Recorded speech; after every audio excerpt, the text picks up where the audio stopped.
Bismillah.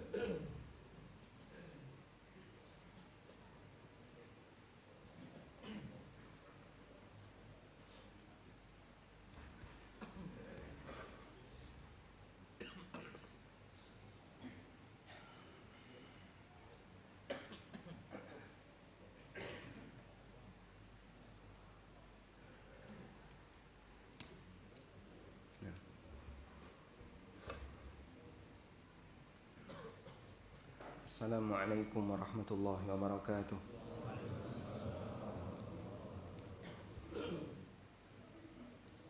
Alhamdulillah, wassalatu wassalamu ala rasulillah wa ala alihi wa sahbihi wa mawalah. Wa ashhadu an la ilaha illallah wahdahu la syarika lah.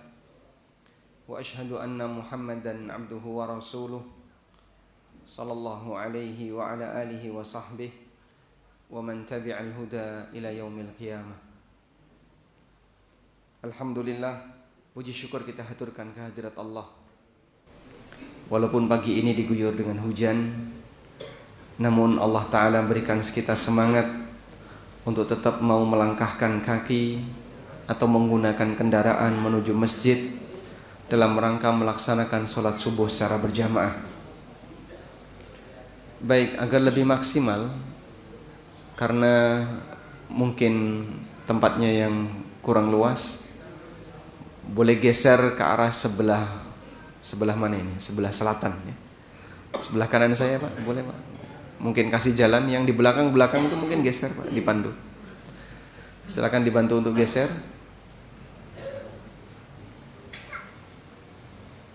Sebelah selatan lebih adem Pak, insyaallah. Ini boleh maju juga. Tafassahu fil majalis yafsahillahu lakum.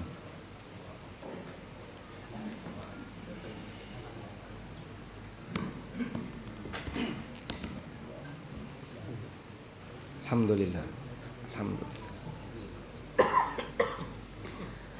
Baik, apa yang Bapak rasakan kalau begitu bangun tidur mendengar suara hujan, Pak? Pengen tidur lagi, padahal hujannya nggak deres ya, cuman karena kesentuh genteng yang berbunyi sehingga begitu hujan, terdengar suara hujan, pengen tidur lagi.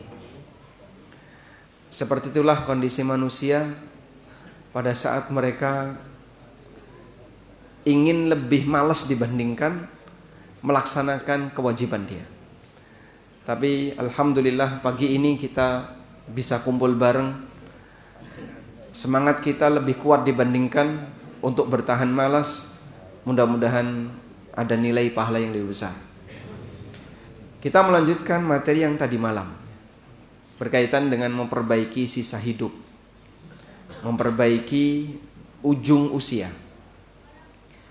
Tadi malam sudah kita sampaikan bahwa pada prinsipnya adalah berusaha untuk menjadi hamba yang siaga kematian.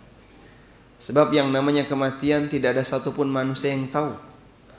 Sehingga jika kita ingin dalam keadaan baik pada saat maut menjemput, maka berusahalah untuk selalu siaga kematian. Para ulama di masa silam, mereka menjadi manusia yang berhasil dalam melakukan seperti ini. Hampir semua aktivitasnya tidak ada yang kosong dari ketaatan. Seperti biografi yang pernah disampaikan berkaitan dengan seorang ulama tabi'in namanya Hammad bin Salamah. Hammad bin Salamah rahimahullahu ta'ala manusia yang mengisi waktunya penuh dengan ketaatan. Sampai dikatakan, andaikan malakul maut alhamdulillah yahdikumullah yusuf yarhamkallah.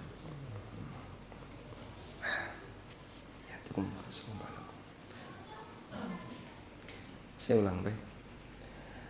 Sampai dikatakan bahwasanya Hammad bin Salamah rahimahullah, andaikan beliau didatangi oleh malakul maut, lalu malakul maut mengatakan kepada Hammad, besok kau akan mati, sudah tidak ada waktu bagi Hammad bin Salamah untuk nambah amal. Kenapa? Semua waktunya penuh dengan amal. Dan banyak biografi sebagian di antara ulama yang mereka disebut sebagai orang yang waktunya penuh dengan amal. Kalau tidak sibuk dengan membaca Al-Quran, sibuk berzikir, sibuk membaca kitab-kitab yang bermanfaat, mengajar, dan aneka kesibukan yang lainnya. Walhamdulillah, dalam ajaran syariat Nabi Muhammad SAW, kita diberi variasi untuk beramal, sehingga siapapun boleh memilih amal apapun yang dia sukai. Nabi SAW mengatakan, khudhu minal a'mali ma tutiqun, fa innallaha la yamallu hatta tamallu. Ambillah amal apapun yang mampu untuk kalian rutinkan. Sesungguhnya Allah tidak akan pernah bosan untuk memberikan pahala kepada kalian sampai kalian bosan dalam beramal. Sehingga adanya variasi amal.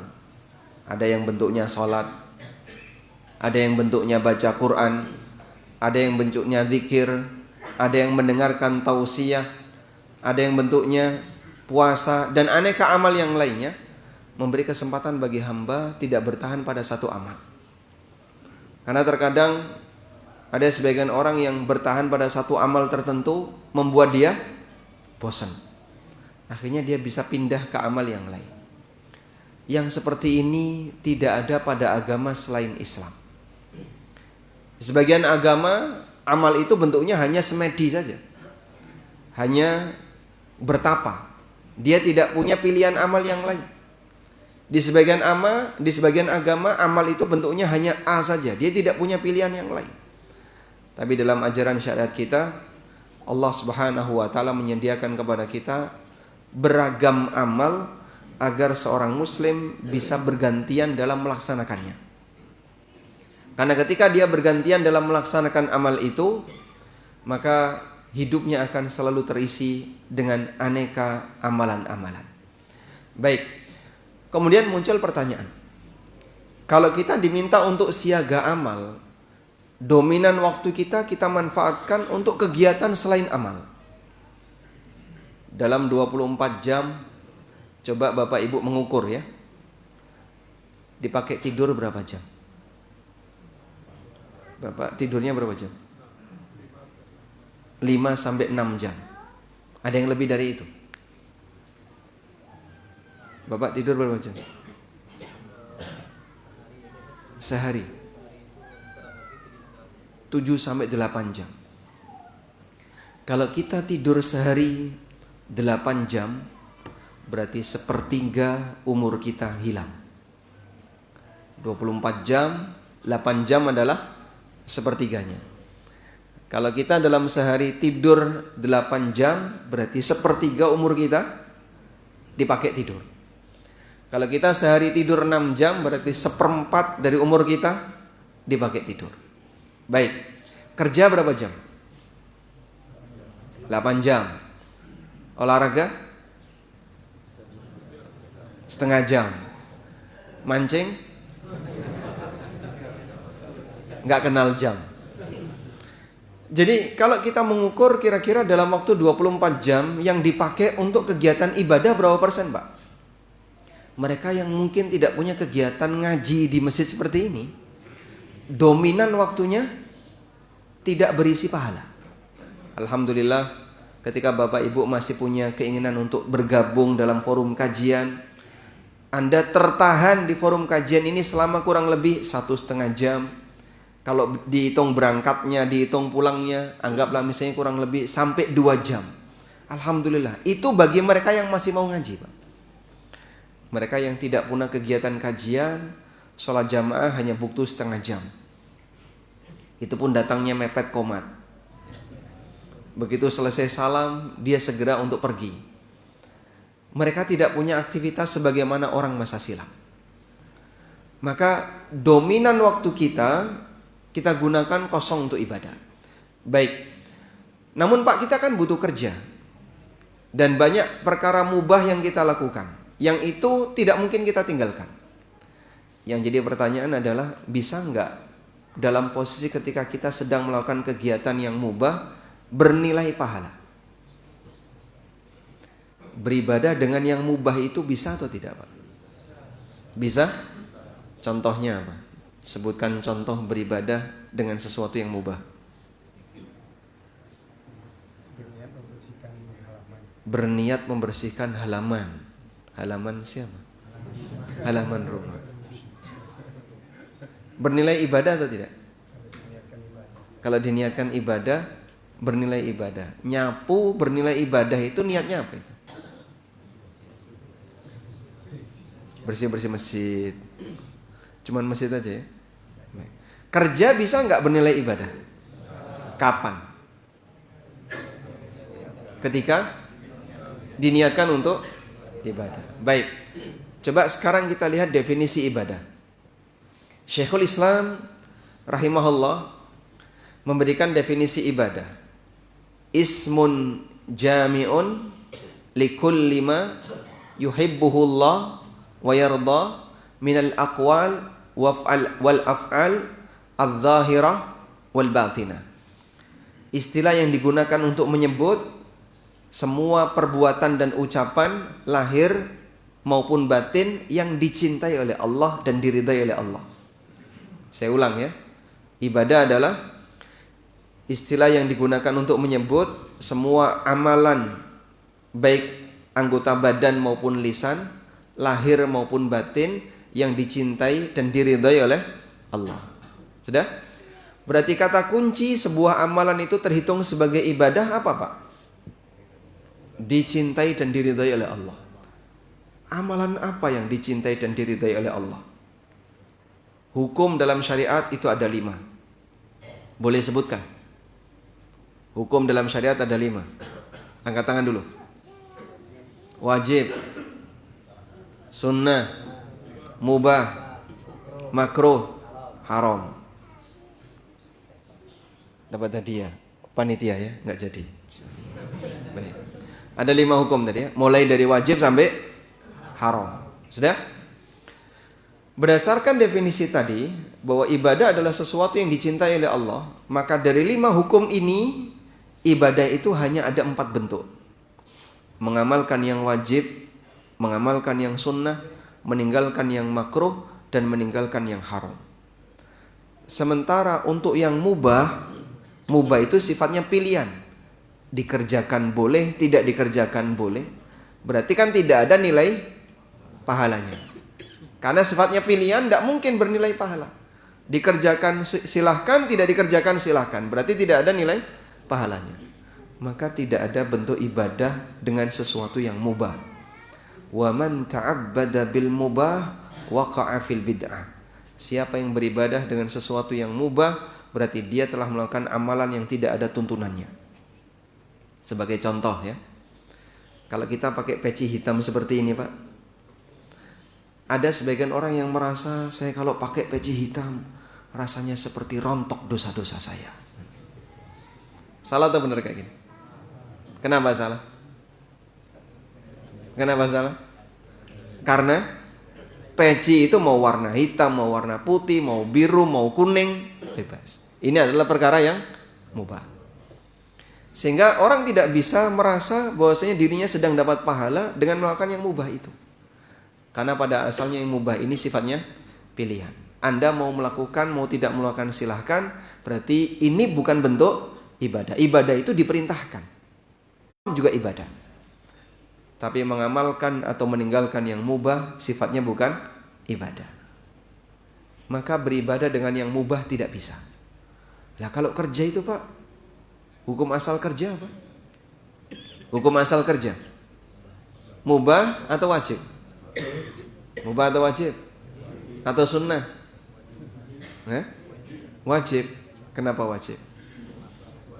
Mencari nafkah. Kalau dia sudah kaya kan gak usah kerja. Tabungannya banyak misalnya, sehingga nafkah untuk kebutuhan istri pertama ada, istri yang kedua juga tercukupi. Apakah dia harus kerja? Sementara tabungannya banyak, harus kerja? Tidak. Kenapa? Kewajiban dia memberi nafkah, bukan kerja. Kecuali kalau dia nggak punya tabungan. Baik. Berarti kerja sendiri itu ibadah atau bukan? Kerja sendiri itu ibadah nggak? Dominan waktu kita kan waktu kerja ya Pak. Apalagi Bapak Ibu yang harus punya jam kantor tertentu. Berangkat jam 7, pulang nanti sampai rumah bisa jam 5, jam 6. Orang Jakarta bisa sampai jam 8 malam. Kerja sendiri itu ibadah atau bukan?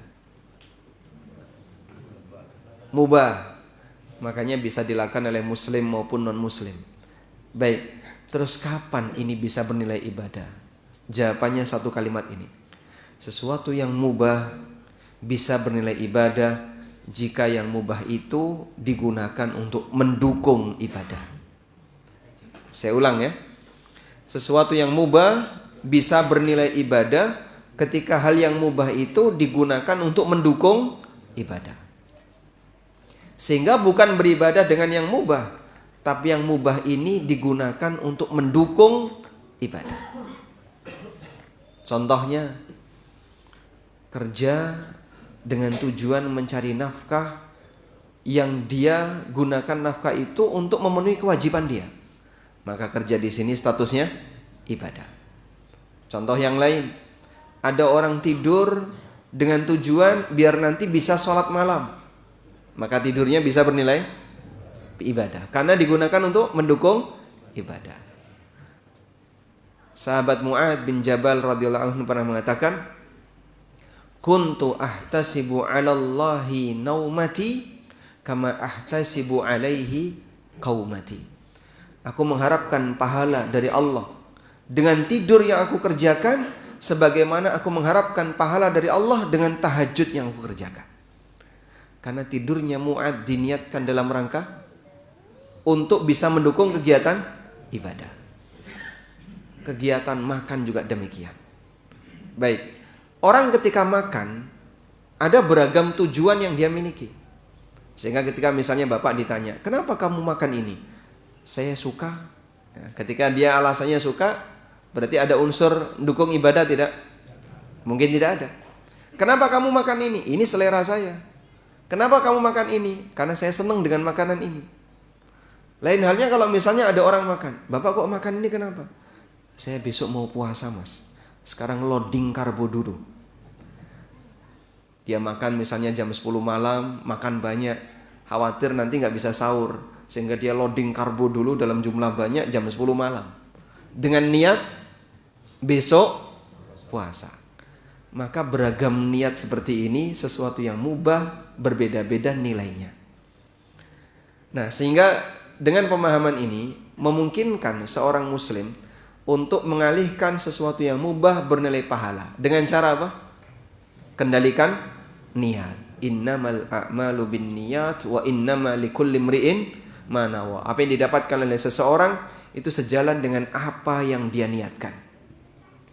Makanya kalau dia punya niat yang baik pada saat melakukan hal yang mubah, seperti tadi ya, bapak istirahat atau makan tapi dengan maksud agar nanti bisa kuat untuk melakukan ibadah tertentu, maka apa yang Anda lakukan bernilai pahala. Jalan kaki itu mubah atau wajib? Berkendara mubah. Tapi ketika Anda jalan kaki dan berkendara agar bisa sampai di tempat kajian, agar bisa sholat, nilainya pahala. Karena ini digunakan untuk wasilah dan sarana dalam rangka melaksanakan ibadah. Baik. Sehingga apakah mungkin kita selalu memenuhi waktu kita dengan amalan dan kegiatan yang bernilai pahala? Sangat mungkin. Dengan cara tadi.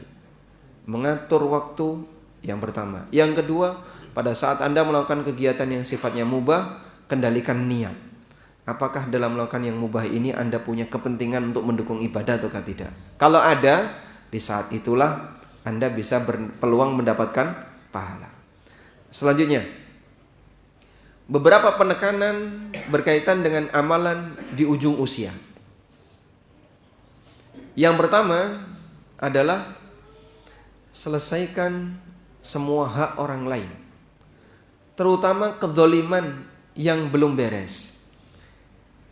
Sebab yang namanya kezaliman tidak pernah dilupakan oleh Allah. Bisa jadi pelakunya sudah lupa, tapi Allah tidak pernah lupa. Allah Ta'ala berfirman, wala tahsabannallaha ghafilan amma ya'maludz zalimun innama yuakhiruhum liyaumin tashkhasu fihi al-absar. Wala tahsabannallaha ghafilan, jangan sampai kalian merasa kalau Allah itu lalai, Allah lupa amma yaf'aludz zalimun, terhadap apa yang dilakukan oleh orang-orang zalim. Amma ya'maludz zalimun, Allah tidak pernah lupa terhadap apa yang dilakukan oleh orang-orang yang zalim. Innama yuakhiruhum liyaumin tashkhasu fihi al-absar, bisa jadi Allah akhirkan hukumannya sampai datang hari di mana semua mata terbelalak karena melihat siksa. Maksudnya adalah yaumil qiyamah. Sehingga pelaku zalim ketika di dunia bisa jadi dia melupakan kezalimannya. Namun Allah Subhanahu wa taala tidak pernah melupakannya. Dalam sebuah hadis riwayat Bukhari dari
coba dicek ada yang merem nggak?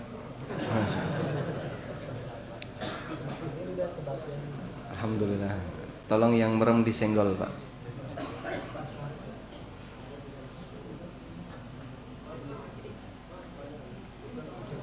Baik, boleh AC dimatikan? Kepanasan dikit enggak apa-apa ya?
Alhamdulillah. Masya Allah.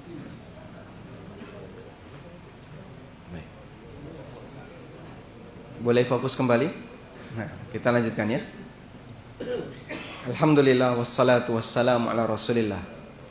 Terakhir tadi kita sebutkan persiapan menjelang kematian yang seharusnya dilakukan oleh seorang muslim adalah menyelesaikan semua bentuk hak orang lain. Sebab kezaliman itu tidak akan pernah selesai jika orangnya tidak selesaikan di dunia. Allah Subhanahu wa taala akan melanjutkan sengketa yang melibatkan kezaliman di akhirat. Wala tahsabannallaha ghafilan amma ya'maludz zalimun. Jangan sampai kalian lupa, jangan sampai kalian mengira bahwasanya Allah akan melupakan perbuatan yang dilakukan oleh orang zalim. Nabi SAW juga ingatkan dalam hadis dari Abu Hurairah radhiyallahu anhu yang diriwayatkan oleh Bukhari. Kata Rasulullah SAW, "Man kanat lahu madlamatun li akhihi min 'irdihi aw syai'in falyatahallalhu minhul yaum." Barang siapa yang punya kezaliman kepada orang lain, dia harus minta dihalalkan hari ini. Hari ini maksudnya ketika di dunia. Qabla alla yakuna dinarun wala dirhamun. Sebelum nanti dinar dan dirham tidak berlaku. In kana lahu amalun salih ukhidha minhu biqadri madlamatihi. Jika dia punya amal saleh, maka diambil amal solehnya tadi sesuai dengan tingkatan kezalimannya. Wa illam takun lahu hasanatun. Tapi kalau dia tidak punya amal saleh, ukhidha min sayyiati sahibihi fahumila alaih, maka dosa temannya akan diambil kemudian dipikul oleh orang yang menzalimi.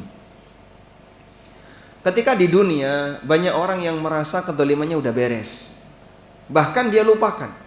Padahal sebenarnya itu peluang dosa yang besar. Dan banyak di antara masyarakat yang ketika berbuat dolim, dia merasa santai. Padahal urusan belum selesai. Mungkin ada di antara kita yang dulu waktu SMA pernah makan di kantin gorengan 5, lapor 2. Loh, tapi kan itu sudah urusan masa silam, Pak. Apakah urusan masa silam kemudian dilupakan? Allah nggak pernah lupa. Mungkin ada di antara kita yang dulu pernah naik angkot nggak bayar. Begitu turun, minta kembalian. Masya Allah. Udah nggak bayar, minta kembalian. Mungkin ada di antara kita yang pernah mengambil barang punya teman sekolahnya. Entah ngambil pensil, ngambil penghapus, atau ngambil sesuatu. Temennya kehilangan, tapi kita nggak ngaku. Dan itu sudah berlangsung bertahun-tahun sampai kita dewasa. Bisa nggak Pak itu selesai dengan sendirinya? Tidak ada ceritanya. Kalau yang bersangkutan tidak ridho, maka nanti akan dituntut di akhirat. Nah terus gimana Pak? Saya nggak tahu. Dulu saya waktu ngambil gorengan itu punya siapa gorengannya? Kantinnya sudah tutup, sekolahnya juga sudah tutup. Yang punya gorengan siapa saya tidak tahu. Terus gimana itu? Saat naik angkot nggak bayar, yang punya mobil siapa, supirnya siapa nggak kenalan. Sehingga mau menyelesaikan tidak bisa. Dan mungkin ada banyak sekali hak harta orang lain yang nyangkut pada diri kita, sementara kita kesulitan untuk mengembalikannya. Apa yang harus dilakukan? Sebagian ulama mengatakan siap-siap ditagih di akhirat. Lalu apa yang harus kita kerjakan Pak kalau kita harus menghadapi situasi seperti itu? Anda coba sedekah dengan ikhlas lillahi ta'ala. Mudah-mudahan diterima oleh Allah jadi tabungan amal. Yang mungkin bisa jadi tabungan amal ini akan Anda berikan kepada orang yang hartanya Anda ambil, sehingga kita tidak menikmatinya. Cuman mengamankan diri, jangan sampai di yaumil qiyamah dituntut oleh yang bersangkutan, sementara kita tidak punya modal untuk mengembalikan. Maka jangan pernah merasa aman dari yang namanya kezaliman. Sebab zalim itu sumber kegelapan kelak di yaumil qiyamah. Adzulmu madlamatun yaumal qiyamah. Yang namanya kezaliman akan menjadi sumber kegelapan kelak di yaumil qiyamah. Yang bersangkutan mungkin merasa aman, dia lupa, padahal Allah Subhanahu wa taala tidak pernah melupakannya. Karena itu Nabi SAW pernah menyebutkan kondisi manusia yang muflis. Apa arti muflis? Siapa muflis, Pak? Orang yang bangkrut. Rasulullah SAW pernah bertanya kepada para sahabat, Atadruna manil muflis? Tahukah kalian siapa manusia yang bangkrut itu? Para sahabat ketika menjelaskan tentang definisi muflis, mereka hanya mengukur dari sisi materi. Al-muflisu fina man la dirhama lahu wala mata'. Yang namanya orang bangkrut ya Rasulullah, itu orang yang duit enggak punya, harta benda enggak punya. Man la dirhama lahu wala mata', enggak punya dirham. Dirham itu uang receh yang lebih murah daripada dinar. Dia enggak punya dirham wala mata' dan tidak punya harta benda yang bisa dijual. Lalu apa kata Nabi SAW? Al-muflisu fi ummati, orang yang bangkrut di antara umatku adalah may ya'ti yaumal qiyamah bi salatin wa sadaqatin wa jihadin wa siyamin. Orang yang besok datang di hari kiamat dengan membawa pahala salat, membawa pahala jihad, membawa pahala sedekah, membawa pahala. Berarti orang yang bangkrut ini amalnya diterima atau tidak? Orang yang bangkrut ini amalnya diterima atau tidak? Apa buktinya? Apa buktinya jemaah? Dia bawa sampai kiamat. Sehingga orang yang bangkrut ini bukan tipe orang yang suka enggak ikhlas ketika beramal. Dalam hadis ini Nabi SAW mengatakan may ya'ti yaumal qiyamah bi salatin wa sadaqatin wa jihad. Dia datang di hari kiamat dengan membawa pahala salat, membawa pahala sedekah, membawa pahala jihad, membawa pahala puasa, membawa pahala amal-amal yang lain. Berarti dia orang yang ikhlas. Amalnya diterima. Muflis itu ittiba sunnah. Orang yang bangkrut ini amalnya sesuai sunnah, sehingga dia bawa amalnya besok di yaumil qiyamah karena amalnya sesuai sunnah. Sehingga mungkin yang muflis ini adalah orang yang gemar ngaji tauhid, gemar ngaji sunnah, tapi dia suka berbuat zalim sama orang. Kebayang nggak dengan orang yang bangkrut tapi dia nggak punya amal? Lebih menakutkan lagi, yang amalnya nggak ikhlas, tidak sesuai bimbingan Nabi SAW, apa yang bisa dia andalkan? Ini muflis dikatakan oleh Nabi SAW, dia punya pahala salat, punya pahala puasa. Artinya amalnya diterima oleh Allah, sehingga dia bawa sampai yaumil qiyamah. Cuman masalahnya, wa qad dzalama hadza wa akhadha mala hadza wa syatama hadza wa safaka dama hadza wa daraba hadza. Dia pernah memukul si A, mengambil hartanya si B, mencaci maki si C, menyebarkan kehormatan si D, memukul si E, menumpahkan darahnya si ini. Fa akhadha hadza min hasanatihi wa hadza min hasanatihi. Akhirnya mereka semuanya rebutan untuk mengambil pahala orang ini. Fa in faniyat wa lam yuqda ma alai. Dan ketika pahalanya habis sementara kewajibannya belum tertunaikan, ukhidat min sayyiatihim thumma turihat ilaih thumma turiha finnar. Dosa-dosa orang tadi diambil, dilemparkan kepada orang ini, kemudian dia dilemparkan ke neraka. Waliyadzubillah. Sehingga jangan merasa punya banyak pahala lalu kita akan aman ketika kelak di yaumil qiyamah. Rasulullah SAW pernah mendapatkan aduan dari seorang sahabat, ya Rasulullah, saya punya seorang tetangga wanita. Wa dzukira min siyamiha wa qiyamiha. Kemudian disebutkan tentang orang ini adalah manusia yang rajin, wanita yang rajin beribadah, rajin puasa, rajin salat, rajin tahajud. Walakin tu'dhi jaraha bilisaniha. Tapi dia suka menghina tetangganya dengan lisannya. Namanya wanita, kemampuan wanita ketika menyakiti orang lain pakai senjata apa? Bukan tangan, tapi lisan. Lebih jauh mana jangkauan lisan sama tangan, Pak? Lebih jauh? lisan itu tembus batas. Sehingga orang yang berada di seberang pulau bisa disakiti pakai lisan, bisa disakiti pakai tulisan. Makanya bahaya kalau ada orang yang punya prinsip kehormatan orang lain gampang dicemarkan, sehingga dia halalkan kehormatan orang, dia halalkan harga diri orang, dicaci maki di tempat umum. Sementara dia harus mempertanggungjawabkannya kelak di yaumil qiyamah. Maka waspada dengan lisan dan tulisan. Memang sekarang tidak disampaikan dari mulut ke mulut, MLM, mulut lewat mulut. Tapi sekarang disampaikan melalui tulisan, lalu di-share di media sosial, nyebar kemana-mana. Dia caci maki seorang ustadz misalnya, dia caci maki teman kajiannya, dan seterusnya. Dia merasa aman karena dia dibela oleh teman-temannya, padahal nanti bisa jadi yang dicaci maki itu akan nuntut di yaumil qiyamah.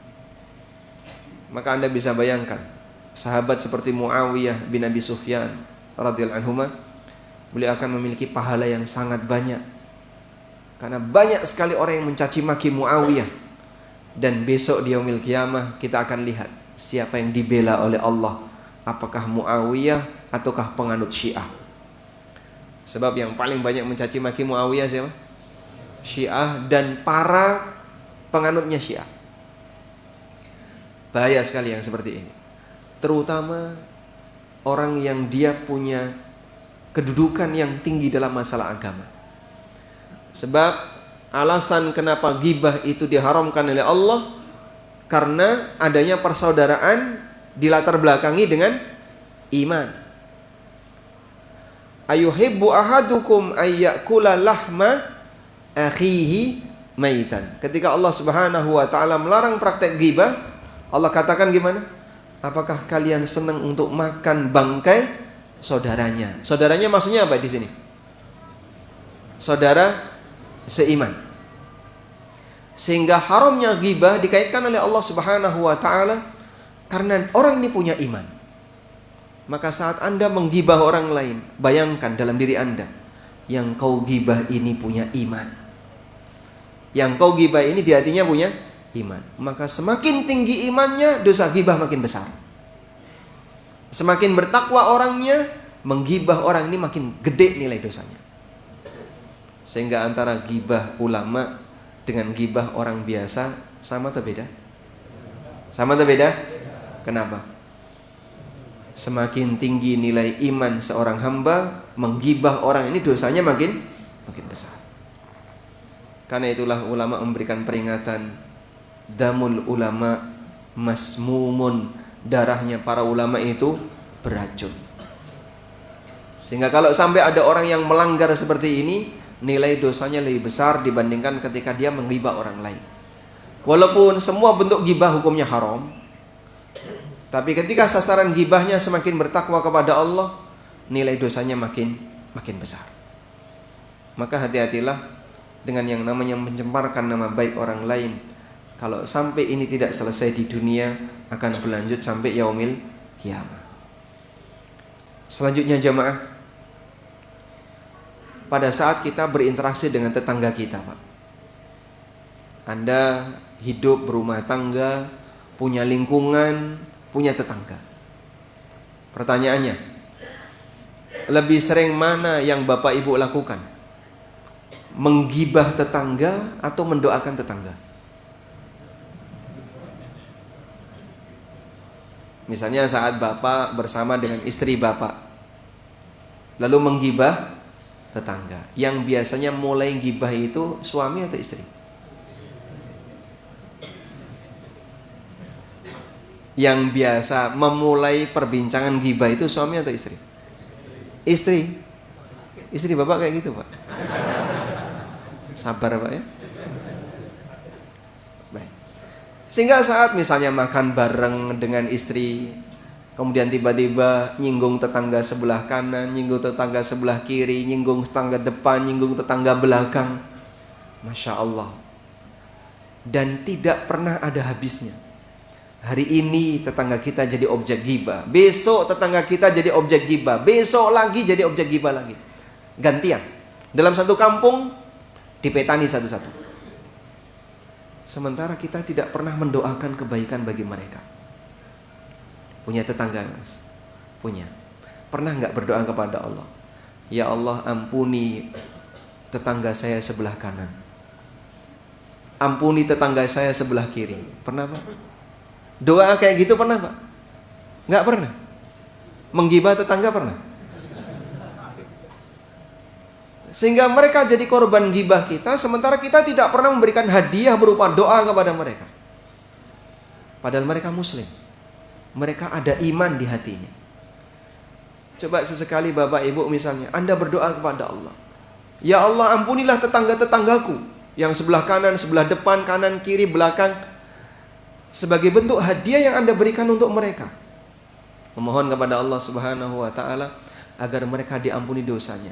Kalaupun Bapak tidak bisa ngasih hadiah makanan atau hadiah uang atau hadiah apapun, kasih hadiah berupa doa. Sudah nggak ngasih hadiah makanan, uang, materi, tidak ngasih hadiah doa, dicaci maki. Padahal kita tidak pernah berbuat baik kepada dia dalam bentuk doa yang baik untuknya. Sehingga lisan kita lebih banyak lisan mengumpat. Lisan kita adalah lisan lawam, lisan yang lebih banyak mengumpat, mencaci maki daripada mendoakan kebaikan. Maka jadikan ini sebagai hadiah yang terbaik untuk lingkungan kita, masyarakat kita. Doakan mereka. Pada saat Anda mendoakan kepada mereka agar diampuni dosanya, diberkahi oleh Allah Subhanahu wa ta'ala hartanya, dan seterusnya, mudah-mudahan ini hadiah yang bisa kita berikan kepada mereka kalaupun kita nggak bisa ngasih materi. Baik. Selanjutnya, yang kedua, sebagai persiapan di ujung usia, ada waktunya jasad yang saat ini diberikan oleh Allah sekarang masih sehat, bisa naik turun tangga, bisa jalan dalam jarak sekian kilo, bisa ditekuk punggungnya, rukuk dan sujud. Akan ada waktunya fungsi itu berhenti. Sehingga yang dulu pernah bisa jalan ke masjid, sekarang lututnya nggak bisa diajak kompromi. Yang dulu pernah dipakai untuk rukuk nggak sakit, sekarang pinggulnya nggak bisa dipakai untuk rukuk, pinggangnya sakit. Dia nggak bisa sujud, dia nggak bisa berdiri dari posisi duduk ke berdiri langsung, nggak bisa. Akhirnya dia hanya bisa sholat di atas kursi. Akhirnya dia hanya bisa duduk, akhirnya dia hanya bisa berbaring ketika beribadah. Akan ada waktunya fisik ini mulai hilang fungsinya. Lalu persiapan apa yang bisa kita lakukan? Persiapan yang bisa Anda lakukan adalah upayakan untuk mencari amal yang ringan tapi rutin. Dengan itu Anda bisa berharap semoga pahalanya terus mengalir walaupun kita sudah tidak bisa melakukannya. Baik, ini satu penjelasan yang penting dari sahabat Ibnu Abbas radhiyallahu anhu ketika beliau menyinggung firman Allah Subhanahu wa taala, illal ladzina amanu wa amilus solihati falahum ajrun ghairu mamnun. Illal ladzina amanu wa amilus solihati falahum ajrun ghairu mamnun. Kecuali orang yang beriman dan beramal saleh, mereka akan mendapatkan pahala yang ghairu mamnun. Apa arti ghairu mamnun? Coba yang ngantuk jawab. Apa arti ghairu mamnun? Ngantuk mas? Nggak ngantuk ya? Agak. Masya Allah. Kenapa agak ngantuk? Resiko kajian pagi ya. Jamaahnya ngantuk. Apalagi yang belakang remang-remang tuh, Masya Allah. Tolong dicek itu Pak, sebelahnya Pak. Orang yang beriman dan beramal saleh dapat pahala yang tidak pernah putus. Apa yang maksudnya tidak pernah putus? Saya bacakan keterangan yang dikutip oleh Al-Qurtubi dalam tafsirnya. Warawa Ad-Dhahhak anhu Ad-Dhahhak meriwayatkan dari Ibnu Abbas. Kata Ibnu Abbas, "Idza kana al-'abdu fi shababihi katsiras salah, katsiras siyam was sadaqah." Apabila ada seorang hamba di saat dia fisiknya masih kuat, banyak salat, banyak puasa, banyak ibadah, banyak sedekah. Thumma dha'ufa amma kana ya'malu fi shababihi. Hingga kemudian dia sudah mulai lemah untuk bisa melaksanakan kegiatan rutin yang dulu dia kerjakan waktu masih muda. Ajrallahu azza wa jalla lahu ma kana ya'malu fi shababihi. Maka Allah tetap memberikan pahala untuknya sesuai dengan rutinitas yang dia kerjakan pada waktu dia masih muda. Masya Allah. Contohnya gimana Pak? Yang dulu rajin sholat jamaah, sampai pada usia tertentu, aku sekarang udah gak bisa ke masjid. Lututku gak bisa dipakai untuk jalan, badanku gak bisa dipakai untuk berangkat ke masjid, gak bisa naik tangga, gak bisa naik kendaraan, hanya bisa di atas ranjang. Sehingga tiap hari cuman baringan.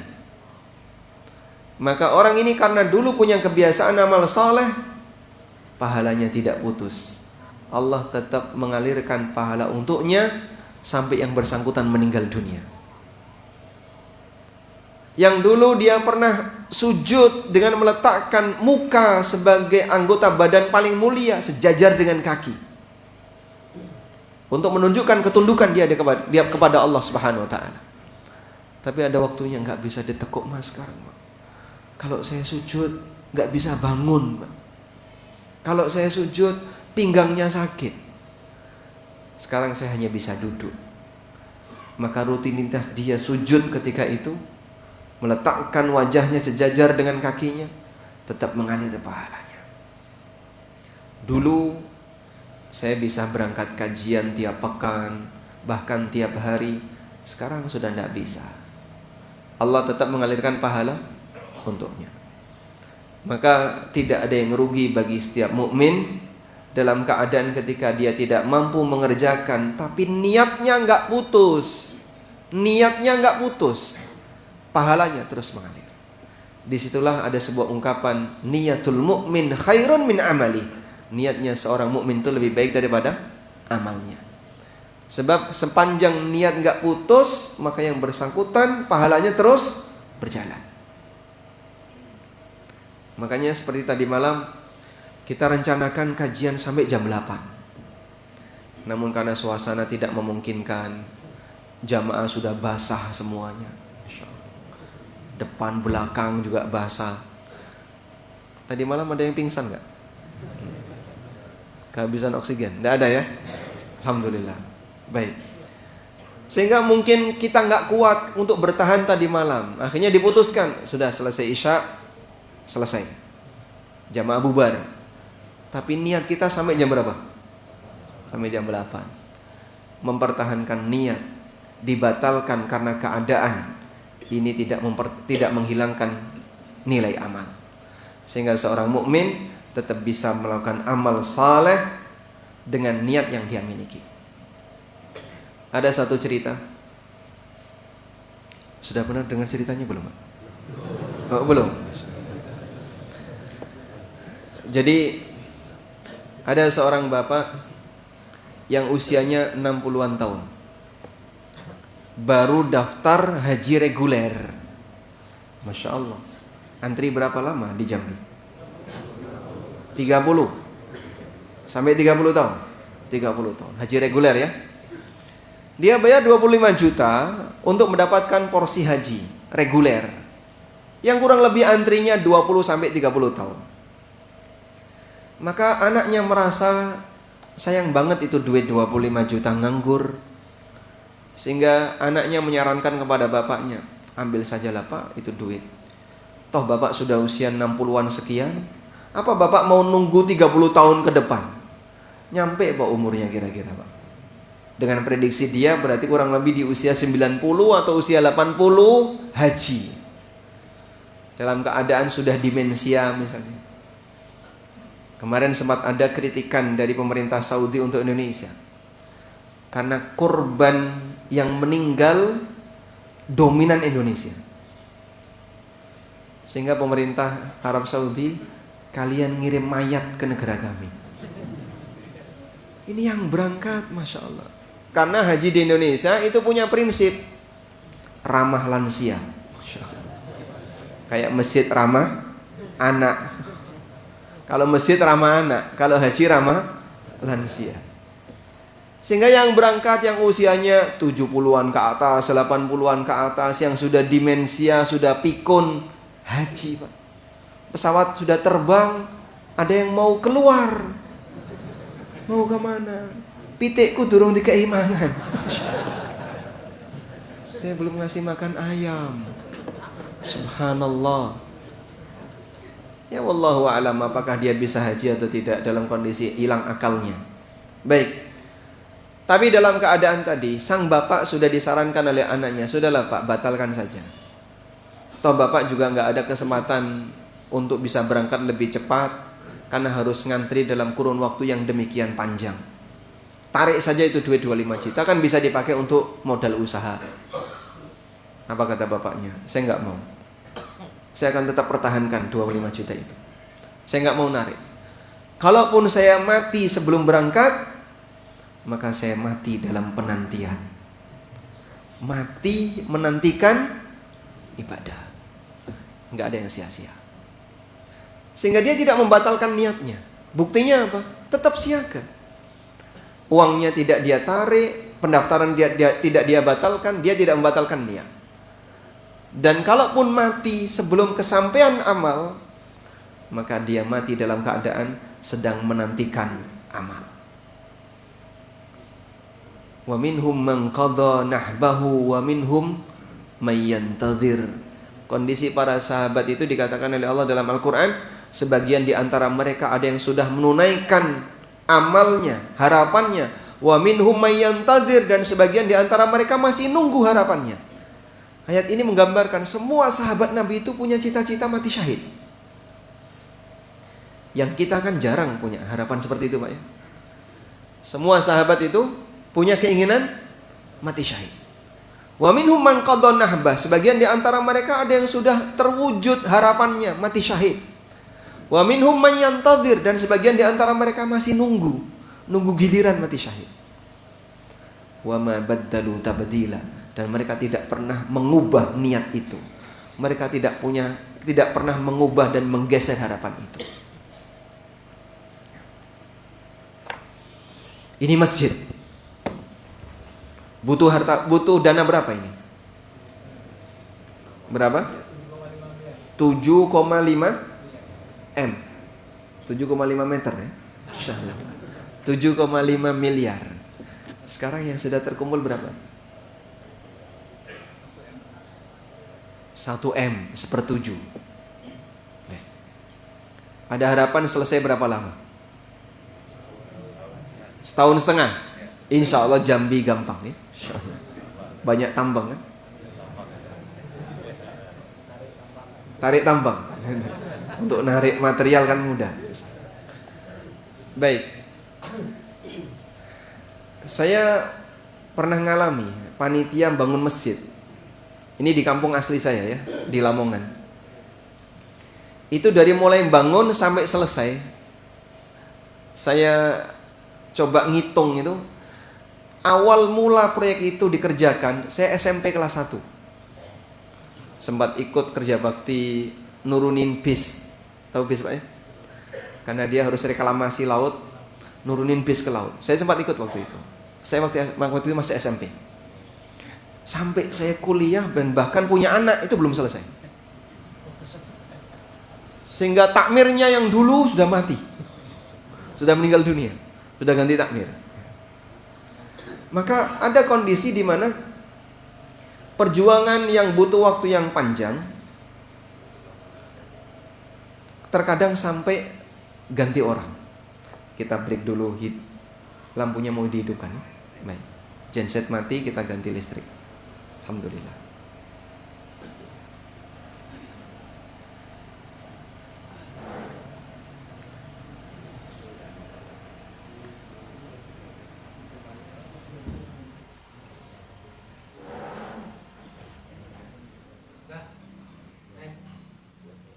Alhamdulillah. Alhamdulillah, Masya Allah. Berapa menit lagi? Sekarang udah jam 6:05. Cukup. Baik, kita tambahkan sedikit ya.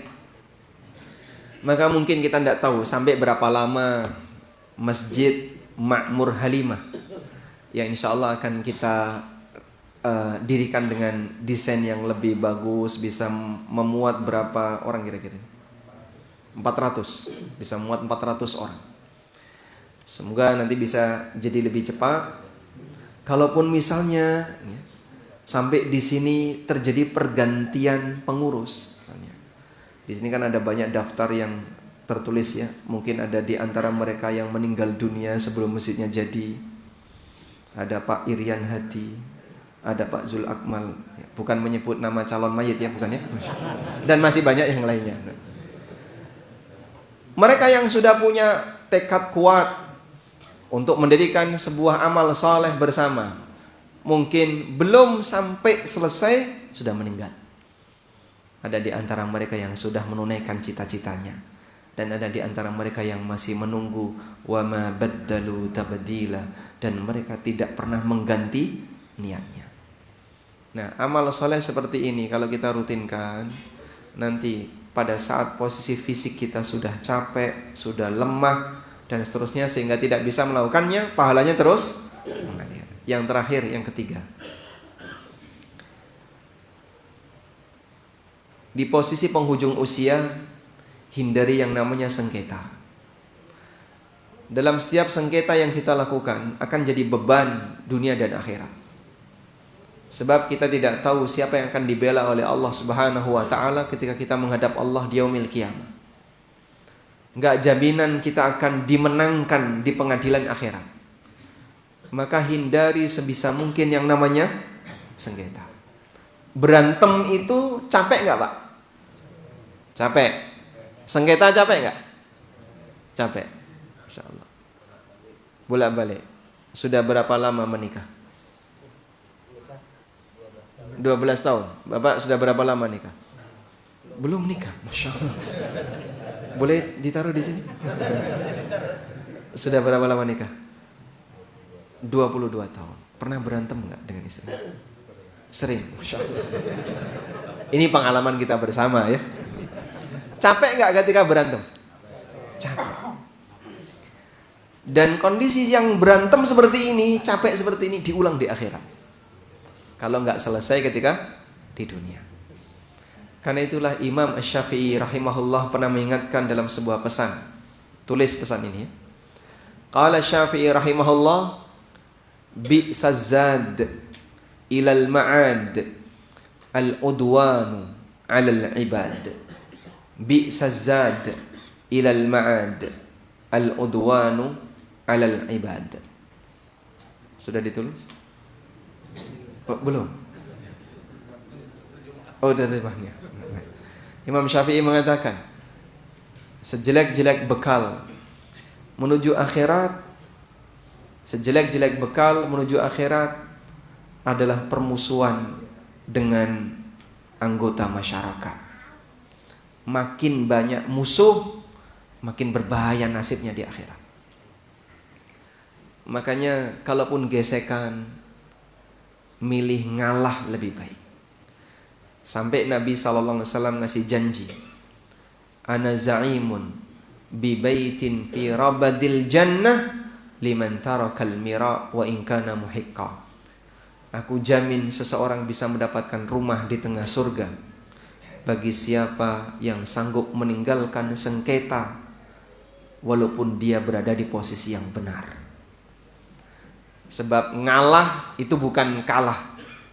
Kalah sama ngalah sama atau beda, Pak? Sehingga siapa pemenang sejatinya? Yang ngalah. Dia bukan kalah, tapi dia ngalah. Dan orang ini dijanjikan oleh Nabi SAW dapat rumah di tengah surga. Wallahu a'lam. Demikian yang bisa kita sampaikan. Semoga tambahan materi ini bermanfaat. Cukup? Atau ada tanya jawab? Baik, selanjutnya diberikan kesempatan bagi jamaah sekalian Apabila ada yang mau menyampaikan kritik dan saran kepada saya, silahkan. Wassallallahu ala nabiyyina Muhammadin wa ala alihi wa sahbihi wasallam.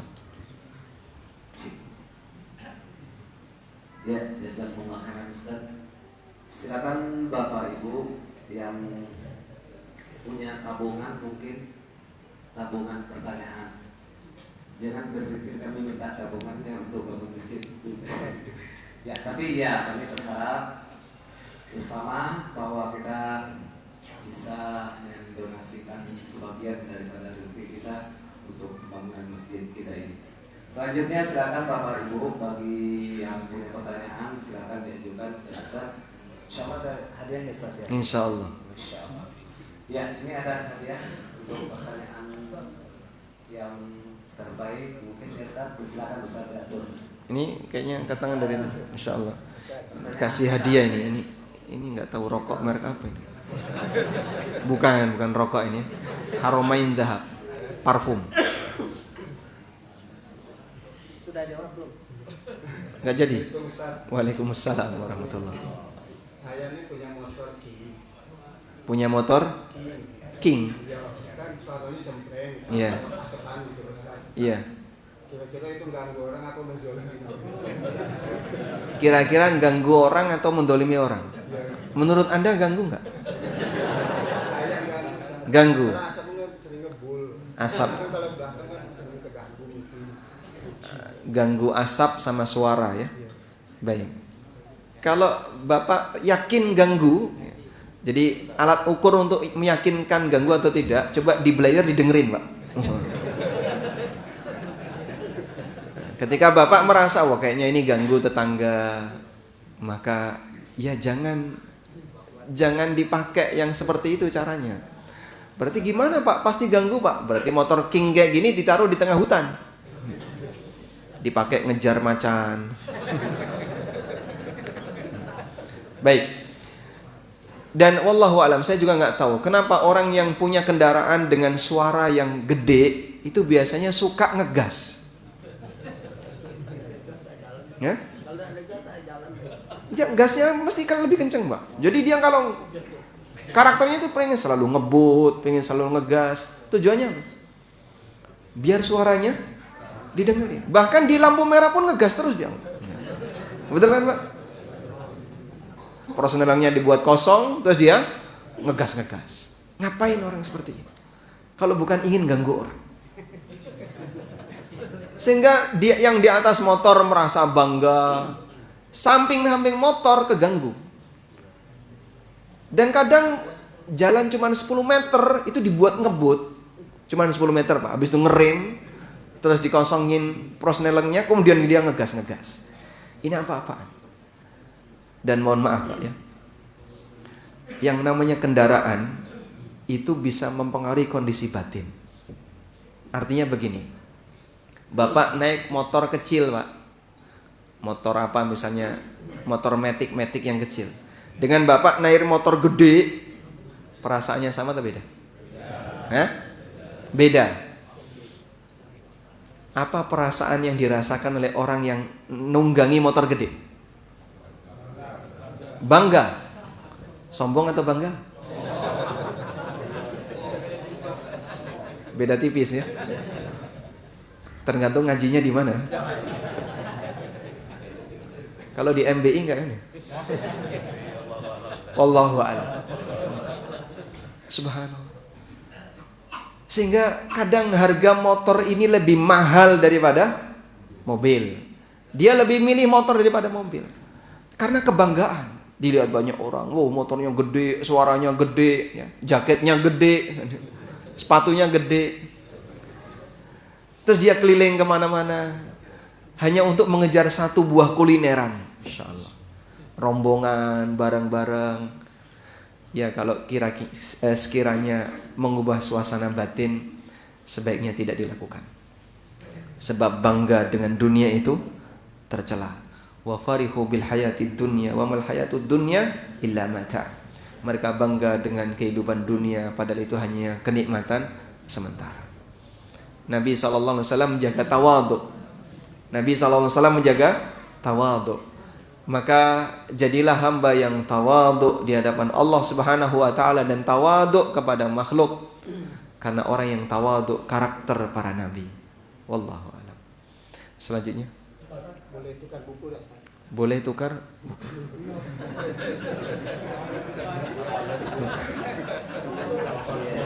Dia minta hadiah kalau bisa. Kita kasih hadiah ini ya, untukmu yang sedang sakit hati. Oh. Silakan, moderator yang lebih berhak untuk nunjuk.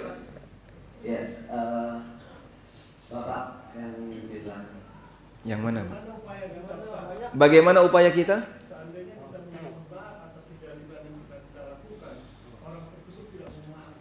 Kalau kita sudah minta maaf sementara orang tersebut tidak memaafkan, apa yang harus kita lakukan? Minta maaf lagi, Pak. Kalau tetap tidak mau memaafkan, berarti Anda harus terbuka. Saya harus bayar kompensasi berapa? Kalau sekiranya misalnya dia nggak terima, saya nggak terima kalau cuman minta maaf. Karena mungkin kezaliman kita besar. Misal ya, kita pernah merusak kaca mobil orang. Kaca mobil orang kita rusak. Tiba-tiba kita datang ke rumahnya. Saya minta maaf ya, kemarin kaca kamu saya lempar batu, pecah. Oh yaudah, saya maafkan. Atau dia sakit hati. Tiba-tiba datang sakit hati, dalam posisi dia sakit hati, kemudian orang ini minta maaf dan dia nggak memaafkan, boleh nggak? Boleh, karena mungkin kerugian dia belum terbayar. Apalagi terkadang, mohon maaf, ada kerugian berupa harga diri, kerugian berupa apalagi misalnya nama baik, sehingga cuman datang minta maaf nggak terima. Maka minta maaf itu harus seukuran dengan nilai kompensasi yang harus dia bayarkan. Kalau harus ada kompensasi, maka dia harus bayar. Tapi kalau misalnya kesalahan cuma kecil, nyubit, misalnya nyubit kesalahan kecil ya, sudah minta maaf, tetap nggak mau maaf. Nah, dol, kamu balas nyubit, nggak mau saya. Berarti ini yang salah siapa? Yang tidak mau memaafkan. Abu Bakar pernah berbuat salah sama Umar, lalu Abu Bakar minta maaf, tapi Umar nggak mau memaafkan. Sampai dikejar Abu Bakar, Umar pulang dikejar Abu Bakar. Begitu sampai rumah, Abu Bakar datang, ditutup pintunya. Abu Bakar sedih. Akhirnya lapor kepada Nabi SAW. Kemudian Umar yang dimarahi Rasulullah SAW. Baik. Tolong yang punya mobil Datsun 60 dengan plat nomor BH 1055HU. Kok banyak sekali nih? BH A6, semuanya Datsun ini. Oh, Agia. BH Agia hitam 1535HU. Harap diwakafkan. Harap dipindahkan ya.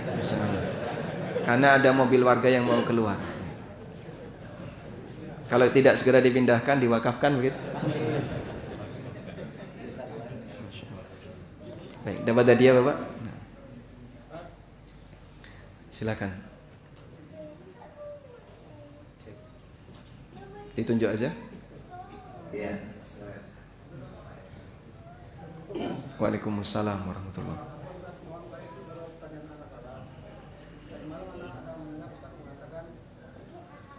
Tadi malam Ustaz ada mengatakan kalau apabila seseorang memperbaiki sisa usianya, Allah akan melupakan seluruh dan mengampuni dosa-dosanya masa sini. sementara tadi Ustaz mengatakan Allah tidak melupakan dosa zalim. Allah tidak melupakan dosa zalim. Baik. Komprominya bagaimana? Kalau orang memperbaiki sisa usia, Allah akan mengampuni dosanya di masa silam. Sementara tadi kita sampaikan bahwa Allah tidak akan pernah melupakan dosa zalim. Hak sesama hamba itu tidak pernah hilang, walaupun dengan jihad dan mati syahid.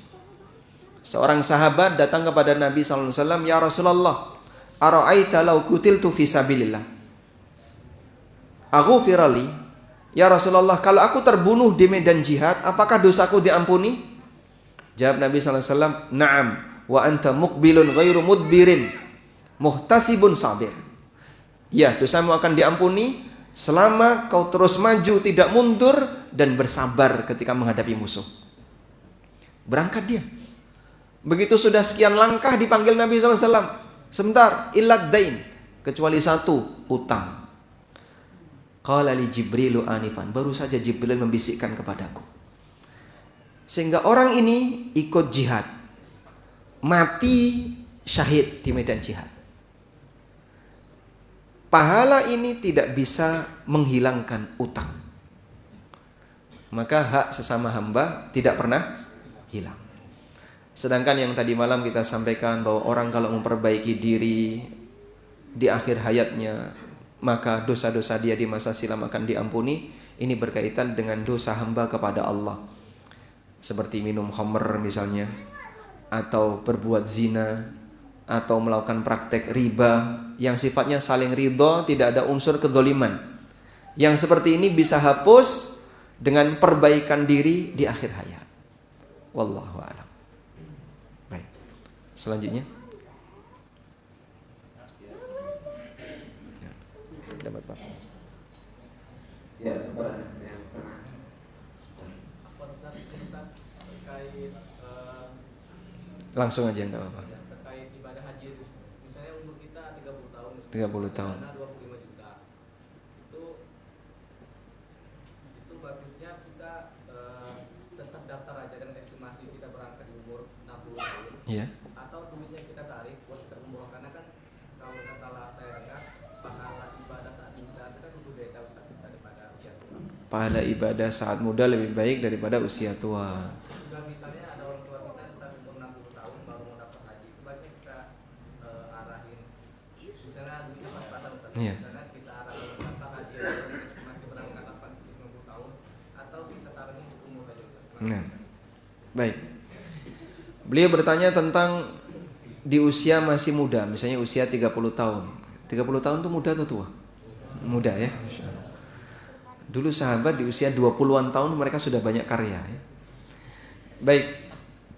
Kalau orang di usia 30-an tahun, lalu dia daftar haji, sebaiknya dia tarik dananya untuk umroh, ataukah dia bertahan untuk haji? Haji adalah rukun Islam dan wajib bagi yang mampu. Sementara di negara ini, jalur untuk bisa haji hanya ada 3 pintu, yang 1 pintu sudah ditutup. Wallahu a'lam apakah nanti ada peluang dibuka kembali atau tidak, yaitu melalui reguler, haji khusus, atau furoda. Sudah? Hanya 3 ini, Pak. Yang lain rata-rata dengan cara yang tidak legal. Ya mungkin bisa melalui luar negeri, tapi dia harus jadi residen di luar negeri. Jadi misalnya mahasiswa di Jepang, atau mahasiswa di Korea, atau TKI di negara-negara non-muslim, itu bisa lebih cepat. Saya waktu haji, maktabnya itu bertetangga dengan maktab Jepang. Masya Allah. Begitu saya datang ke maktab Jepang, loh kok wajahnya kok yang ini kabeh. Kulitnya kok beda sama orang Jepang. Ternyata Indonesia semua isinya ya.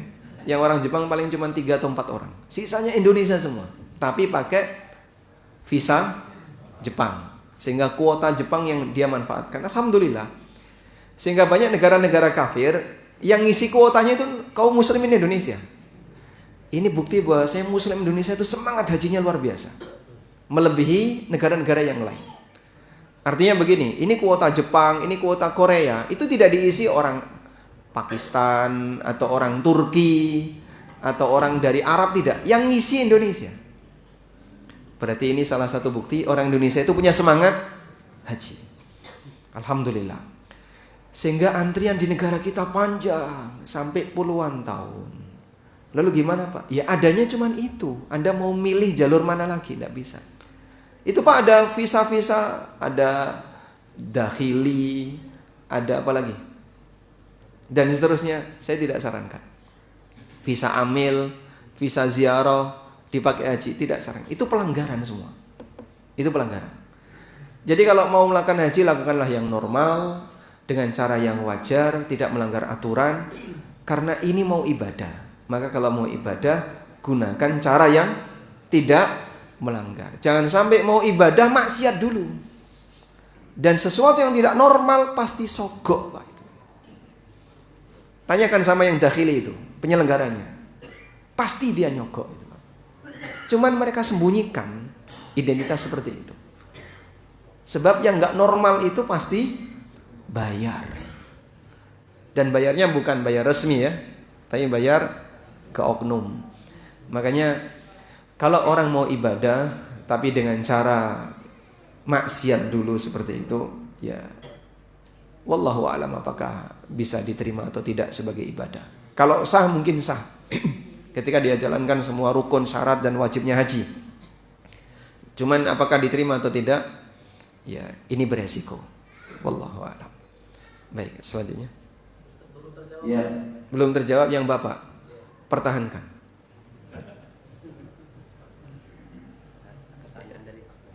ya. Ini dari Ummahat. Mengingat waktu Ustaz. Jadi pilih satu pertanyaan yang paling menarik Ustaz. Yang paling menarik. Ya. Apa yang paling menarik?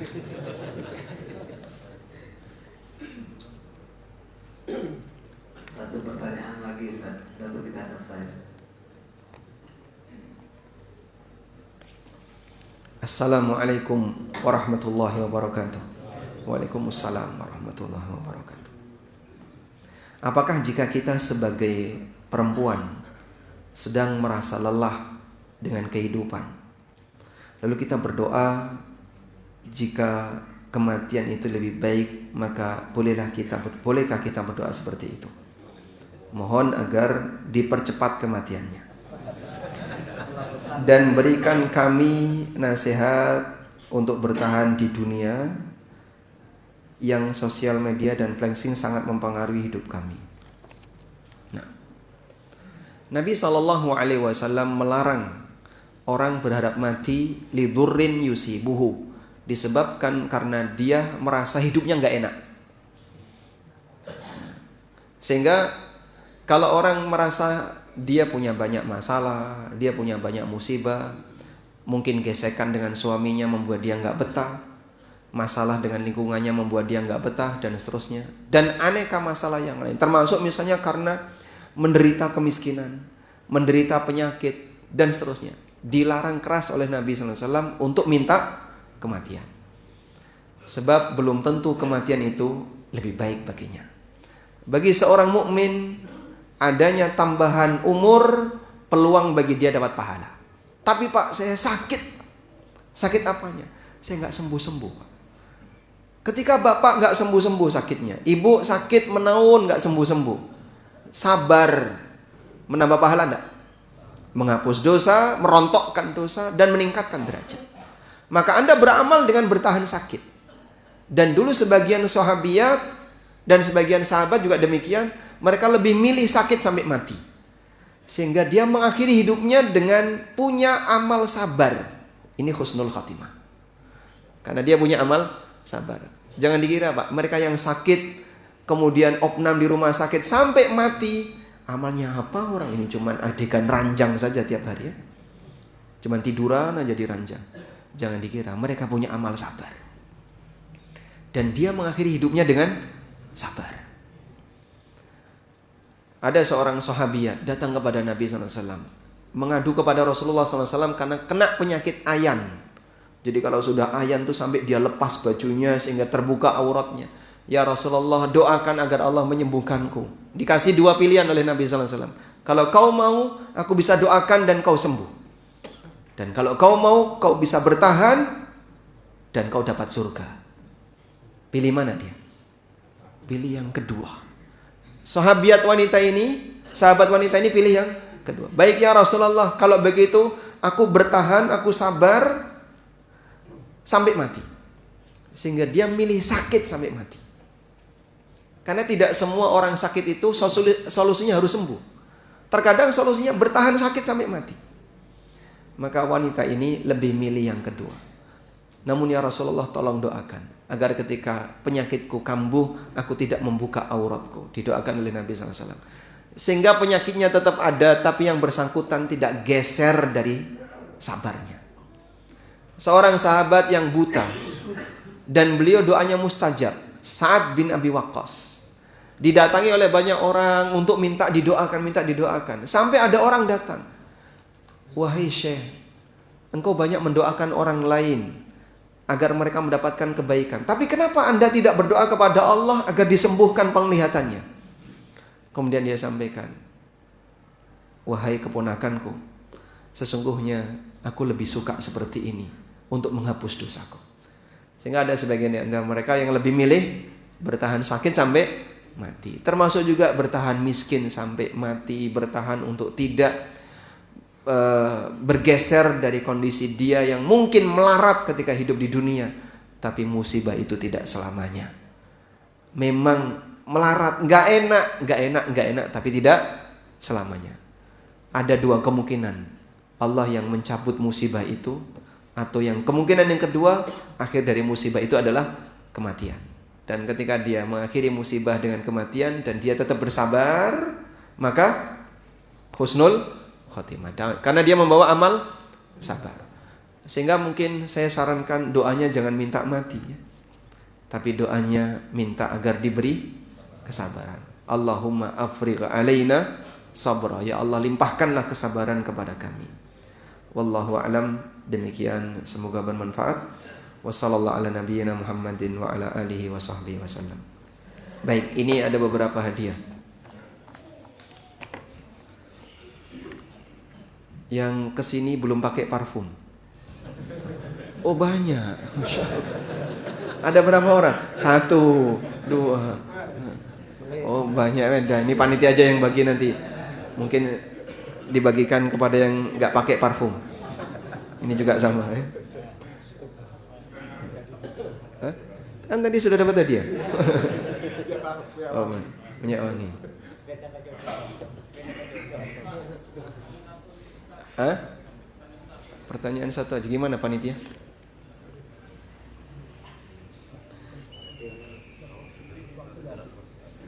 Hah?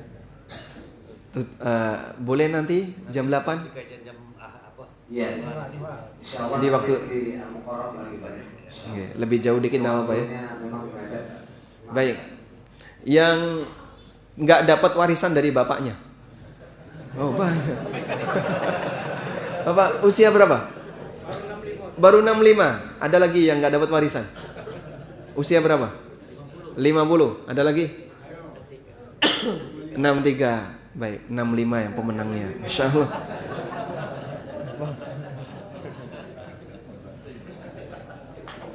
Yang untuk ibu-ibu tadi hadiah mana? Nah, untuk ibu-ibu ini yang tanya tadi dapat hadiah fikih haid. Jadi kita kasih 2 Ustaz. Oh. Sama parfumnya 1, siapa tahu suaminya senang. Oh iya, baik. Buku Ada Orang Utang. Pertanyaannya, yang paling sering diutangi orang lain? Berapa jumlah duit Bapak di luar yang diutangkan ke orang lain? 50.000 sering ya. Bapak berapa jumlah uang di luar? 10 juta. Ada yang di atas berapa? 100 lebih. Masya Allah, pemenangnya yang 100. Baik. Buku Ada Orang Utang bisa Bapak kasihkan kepada yang utang sebagai pengganti kata-kata menagih utang. Buku pengantar fikih jual beli dan harta haram. Ustadz mau mengajarkan buku ini, Ustadz? Insya Allah, Ustadz. Ini untuk Ustadz biar diajarkan ke yang lain. Kode etik pengusaha muslim. Pengusaha yang pernah bangkrut. Pengusaha yang pernah bangkrut. Berapa juta? 700-an. Baik, ada lagi? 700.000 apa? Pernah bangkrut? Sampai berapa? Masya Allah, pemenangnya 1 M ya? 1 meter. Masya Allah. Sisanya untuk masjid terdekat. Baik, mungkin demikian yang bisa kita bahas. Semoga apa yang kita bahas ini bermanfaat. Wassallallahu ala nabiyyina Muhammadin wa ala alihi wa sahbihi wasallam. Wa akhiru da'wana alhamdulillahi rabbil alamin. Wassalamualaikum warahmatullahi wabarakatuh. Waalaikumsalam warahmatullahi wabarakatuh.